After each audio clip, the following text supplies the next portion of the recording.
Student Vipin classes विद्या में आप लोगों का स्वागत है। आज प्रश्नावली 4D का भाग 2, ठीक है, भाग 2 आपको बताएंगे और उस भाग 2 में कौन सा नंबर 13 से स्टार्ट करना है। तो आपके पास 13 और 14 एक ही तरह के सवाल है, तो दोनों सवाल हम आपको समझाएंगे, कोई ना कोई सवाल जरूर समझ में आ जाएगा। चलिए देखिएगा, क्वेश्चन क्या कहता है, यदि समीकरण के एक्स स्क्वायर प्लस का के माइनस का 1 इंटू एक्स माइनस का 1 बराबर का है 0 के मूल का है। मतलब अगर कोई द्विघात समीकरण है, यदि द्विघात कोई भी समीकरण, द्विघात समीकरण कैसा होता है पहले बताइएगा।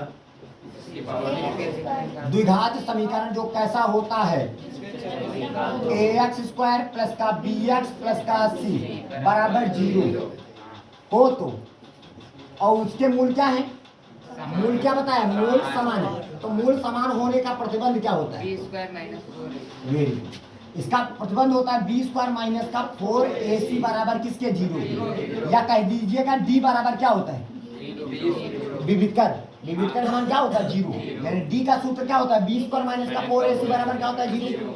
अब ए का मान हमारे सवाल में कितना है, ए बराबर आपके पास कितना है, हमारे पास के कितना है, के है, और b बराबर आपके पास कितना है, k माइनस का 1, यानी x का जो भी गुणांक होगा वो पूरा b होगा, और c का मान आपके पास कितना है, माइनस का 1 हो गया।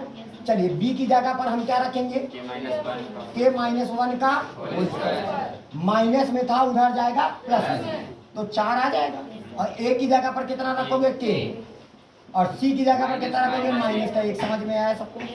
अब a माइनस बी का होल स्क्वायर, ए स्क्वायर प्लस का बी स्क्वायर माइनस का 2ab हो जाएगा, इधर हो जाएगा माइनस का क्या हो जाएगा 4k। आई बात समझ में, माइनस में था इधर आएगा प्लस में, या कह लीजिएगा अगर आप ये सोचिएगा ऐसे बराबर ऐसे कर लीजिए, कोई दिक्कत तो नहीं। तो आप बताइएगा यहाँ पे ये तो हमारे पास a माइनस बी का होल स्क्वायर हो गया, और माइनस माइनस प्लस का क्या हो जाएगा 4k बराबर क्या हो जाएगा 0। 4k में 2k निकल गया, 2k आ जाएगा, अब प्लस का आ जाएगा बराबर 0। ये किसका फार्मूला बन गया, ए स्क्वायर प्लस का बी स्क्वायर प्लस का 2ab। देखिएगा ए स्क्वायर प्लस का बी स्क्वायर प्लस का 2ab, वही तो लिखा है। ये किसका सूत्र बन गया, ये k प्लस 1 का होल स्क्वायर बराबर स्क्वायर हटा अंडर 0 का मान क्या होता है 0, तो k प्लस का 1 बराबर क्या हो गया 0, तो k बराबर कितना आ जाएगा माइनस का 1। नहीं समझ में आया तो देखिएगा k का मान कंप्लीट हो गया। सबको समझ में आया।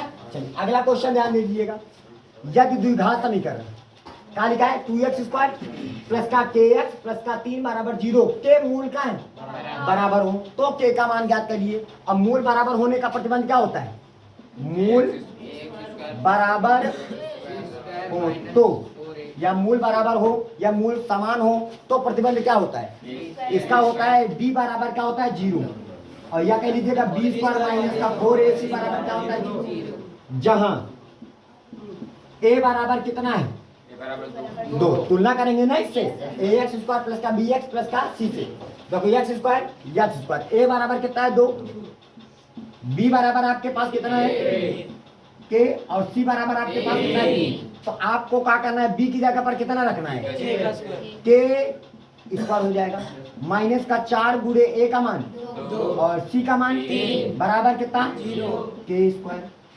4 दूनी 8 त्रिक माइनस बनाए तो 24 आ जाएगा के स्क्वायर बराबर। अब इसको 24 को हम 4 गुणे 6 कर सकते हैं, ऐसा क्यों किया, ताकि 4 का वर्गमूल निकल सके, स्क्वायर हटा है तो अंडर रूट लगाएगा, तो के बराबर 4 का वर्गमूल कितना आ जाएगा 2, और अंडर रूट 6, और वो भी क्या आएगा प्लस और माइनस का दोनों लगेंगे। आप बात है समझ में, यही आपका क्या हो जाएगा आंसर हो जाएगा। चलिए नोट करिएगा इसको।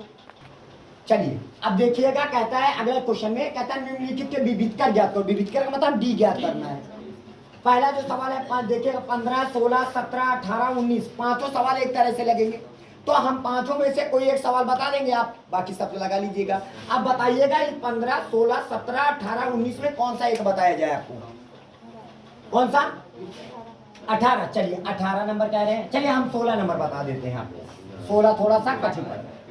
देखिएगा हमारे पास क्या लिखा है 3x स्क्वायर, क्या लिखा हुआ है 3x स्क्वायर माइनस का 7x प्लस का क्या लिखा 5 बराबर क्या लिखा है 0। ये क्या है पहले बताइए? ये द्विघात समीकरण है। इस द्विघात समीकरण की तुलना ax स्क्वायर प्लस का bx प्लस का c बराबर 0 से तुलना करने पर क्या करोगे? तुलना करेंगे।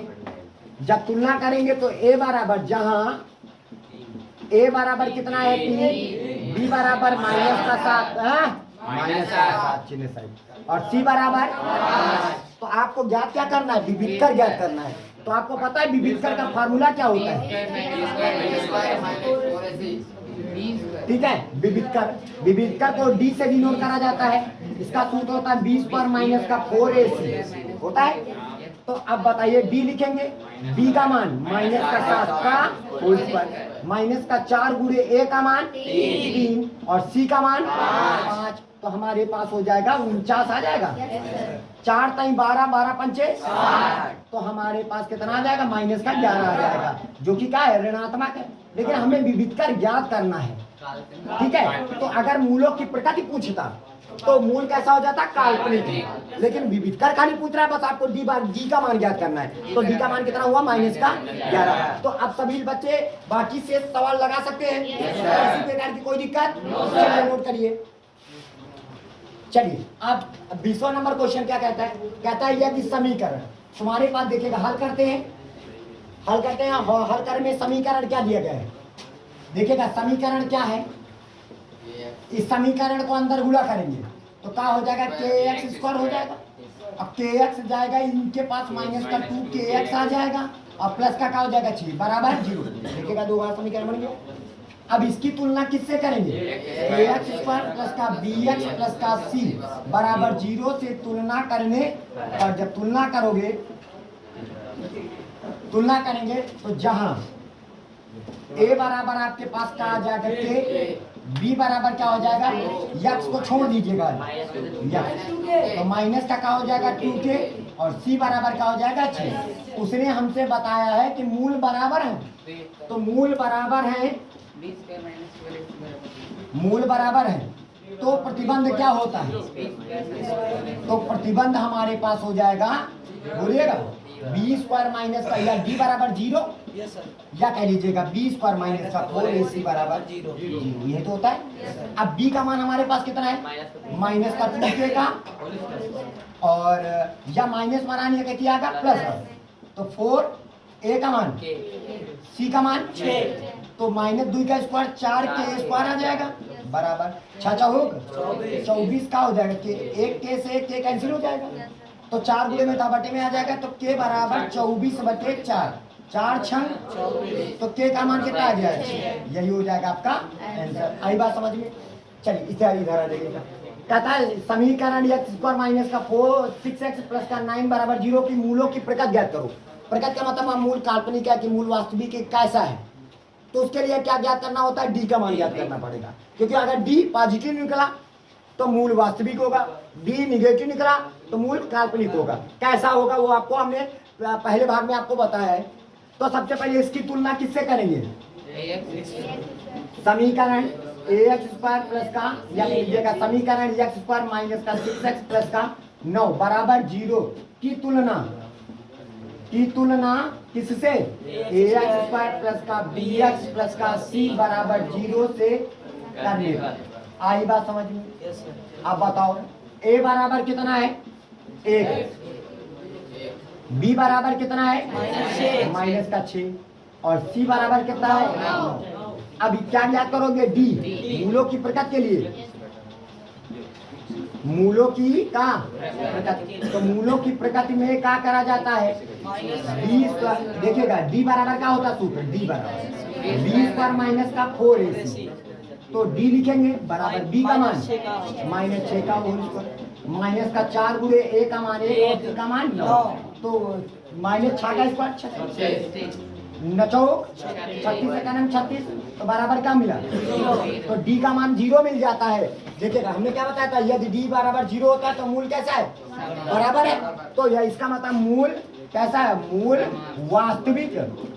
वास्तविक तथा समान है। वास्तविक तथा समान है। क्यों समान है? क्योंकि हमने आपको बताया था कि यदि डी का मान 0 आता है तो मूल वास्तविक तथा समान होता है। यदि डी का मान निगेटिव आता है तो मूल काल्पनिक होता है। और यदि डी का मान एक धनात्मक संख्या आती है और पूर्ण वर्ग ना हो तो मूल वास्तविक तथा अपरिमेय और भिन्न भिन्न होता है। और यदि डी का मान पूर्ण वर्ग आ जाता है तो डी का मान वास्तविक, परिमेय तथा भिन्न भिन्न होता है। पता है ना? तो इसको नोट कर लीजिएगा। चलिए अब देखिएगा 22 नंबर। देखिएगा 22 नंबर सवाल हम बहुत सारे लगवा चुके हैं। जैसे तुम्हारे पास देखिएगा ये द्विघात समीकरण, तुम्हारे पास द्विघात समीकरण क्या दिया गया है? द्विघात समीकरण। तो आपके पास दो घात समीकरण 3x² माइनस का 12x प्लस का k बराबर का लिखा है 0 की तुलना किससे करोगे? की तुलना ax² प्लस का bx प्लस का c बराबर 0 से करने पर। सबसे पहले याद रखना ऐसा हम क्यों लिखते हैं, ऐसा इस वजह से लिखते हैं ताकि तुम्हें पता चले कि द्विघात समीकरण होता क्या है। अब a बराबर कितना है, b बराबर कितना है, ये b का मान है, ठीक है। b का मान माइनस का 12 और c का मान हो गया। और मूल क्या है? मूल बराबर है तो प्रतिबंध, तो मूल बराबर है तो प्रतिबंध, तो प्रतिबंध क्या बनता है हमारे पास? इसका बनता है क्या बोलते हैं, डी बराबर क्या हो जाएगा 0, या कह लीजिएगा डी बराबर, या कह लीजिएगा डी का मान b² माइनस का 4ac बराबर क्या हो जाएगा 0। अब बताइए कि b का मान -12 का या माइनस मान या कहीं उठ के आएगा तो खाली 4 लिखो, a का मान और c का मान -12 का स्क्वायर बराबर 4 टाइम 12 के हो जाएगा। 12 गुणे बनान बटे में आएगा तो के बराबर 144 बटे 12, 12 का नाम 12 बचा ये 2, 12 दूनी 24, तो के का मान कितना आ गया? आई बात समझिए, ये हो जाएगा आपका। अब देखिएगा ये पहला पार्ट हम नहीं बताएंगे आपको, हम आपको दूसरा बात बताएंगे। पहला पार्ट आप लोगों को लगाना है, ठीक है। ऐसे सवाल हम बहुत सारे आपको पहले पार्ट में बताया था, पहले भाग में। चलिए जो बच्चे नहीं पढ़े तो वो देखेंगे। जैसे बी नंबर सवाल जरा बताएंगे हम आपको। यक्स माइनस का 1 बटे कितना लिखा है 2, माइनस का 2 बटे कितना लिखा है यक्स बराबर, और इधर यक्स माइनस का 3 बटे कितना लिखा है एक्स। ध्यान दीजिएगा पहले तो इन दोनों का लासा निकालेंगे, तो लासा आ जाएगा 2x, ये एक्स जाएगा इनके और इनके पास गुणा हो जाएगा, तो x² माइनस का इनके पास 2 दूनी, इसको झूला झूला दो, तो x² माइनस का 3 बटे एक्स, तो x से x कैंसिल हो जाएगा, बोलिएगा 2 पहुंच जाएगा उनके पास और इसके पास गुणा हो जाएगा, तो हमारे पास हो जाएगा 2x², दूता ही ऐसे लिख लिया बराबर इधर x² माइनस का x माइनस का 4 नहीं आया, 2x² रहन या प्लस मान आने के क्या का माइनस, तो 2x² में एक x² निकल गए हो जाएगा, ये माइनस में था इधर आएगा प्लस का, और ये माइनस में था इधर आएगा प्लस का, तो प्लस का 6 हो जाए, प्लस का 4 हो जाएगा, तो माइनस का 2 नहीं आ जाएगा बराबर। अब इसकी तुलना किससे करेंगे? ax² प्लस का bx प्लस का c बराबर 0 से तुलना करने पर। समझ में आए? तो पहले नंबर में भी सवाल यहां से स्टार्ट होगा, इसकी तुलना ax² प्लस का bx प्लस का c से कर लोगे, करने पर a बराबर कितना पाओगे 1, b बराबर कितना पाओगे 1, c बराबर कितना पाओगे -2। अब कहता मूल सूत्र की सहायता से, मूल सूत्र का मतलब श्रीधराचार्य विधि का, तो यहाँ पे लगाएंगे श्रीधराचार्य विधि। सबको समझ में आ रहा है? हमारा द्विघात समीकरण किसमें है? x में, तो आप यहाँ पे लिखोगे x बराबर माइनस का b प्लस माइनस का √ b² माइनस का 4ac अपान हो जाएगा। अब बताइएगा माइनस लिख लिया, b का मान 1 प्लस माइनस का √ b का मान 1 का माइनस का 4 गुणे a का मान 1 और c का मान a का मान 1 है और c का मान माइनस का 2, तो माइनस ये हो जाएगा पूरे बटे 2a का मान नहीं आया क्या, तो यहाँ पे x बराबर माइनस का 1 हो जाएगा प्लस माइनस का 4 एक नाम 4 दूनी 8 और 1 कितना हुआ, तो √9 हो जाएगा बटे 2 हो जाएगा। अब 9 का वर्गमूल कितना होता है? तो -1 प्लस माइनस का कितना हो जाएगा? 3/2। अब इसके बाद देखिएगा यहाँ पे वर्गमूल से निकल आया ना। अब एक बार क्या लोगे? धन चिन्ह लोगे, एक बार ऋण चिन्ह लोगे। ध्यान दीजिएगा, हम इधर बता दे रहे हैं आपको। अब बताइएगा धन चिन्ह लेने पर कहा तो यक्स बराबर है। देखिएगा जब धन लेंगे बीच में 2 चिन्ह है, प्लस और माइनस दोनों है, तो हम पॉजिटिव खाली लेंगे। जब पॉजिटिव लेंगे तो माइनस का 1 प्लस का क्या हो जाएगा? 3/2 कितना हो जाएगा? 2।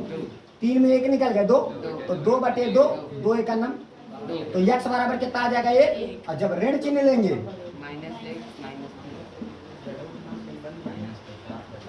अब ऋण चिन्ह लेंगे, आई बात समझिए। तो ऋण चिन्ह लेंगे तो x बराबर -1 माइनस का 3, क्योंकि अब की बार ऋण लेंगे, बटे कितना हो जाएगा? 2, तो माइनस का कितना हो जाएगा? 4/2, 2 दूनी, तो यक्स का मान क्या निकल गया? माइनस का 2 निकल आएगा। तो यक्स के क्या मान निकल के आए? 1 निकल के आया। यक्स बराबर 1 कामा माइनस का 2, यही आपका क्या हो जाएगा? ऐसा। तो इसी प्रकार का पहला पार्ट आप लगा लोगे, ठीक है। तो उम्मीद है कि आप सभी लोगों को ये प्रश्नावली 4D पूरा समझ में आया है। इसी के साथ जय हिंद, जय भारत।